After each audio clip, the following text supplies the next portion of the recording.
O texto que escollín é A selva de Esmelle, como non podía ser de outra maneira, porque creo que Cunqueiro é unha das grandes figuras, un dos grandes valores que ten a nosa literatura, e concretamente A selva de Esmelle dentro de Merlín e familia é un texto rotundo, no sentido originario, redondo.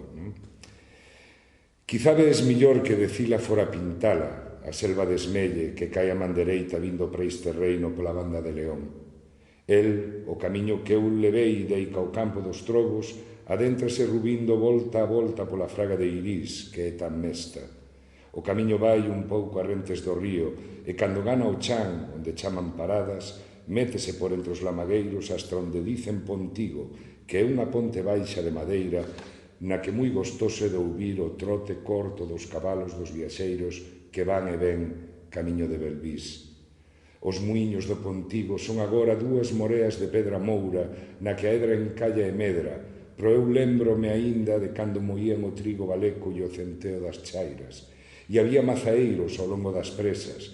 O vento tiraba mazás a auga e sempre había unha dúcia delas, verdes ou coloradas, beilando na escuma espesa e marela, cabo en rella das canles. Sempre venta na carballeira das mouras, tan fusquenlla, e o camiño ten presa en pasala e en chegar á aberta camposa de Miranda, as longas gándaras, as terras do Folgado, as brañas del Rei.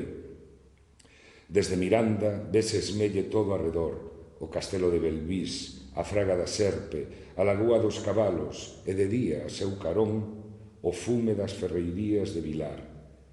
Pola noite, dende Miranda, eu poñíame a ollar como se alcendían as luces de Belvís nas outas e aparelladas torres e en comparanza con elas, como pousadas no chan, as luces de Vilar. Cando corría vento de Meira, eu tíñame porque ouvía as badeladas do mazo dos ferreiros. Desde Miranda vese todo o chan de Quintás, de Icao Castro, e as centeeiras darse en ondas como o mar, o amor da brisa, e o ir e vir das mulleres á fonte do Couso.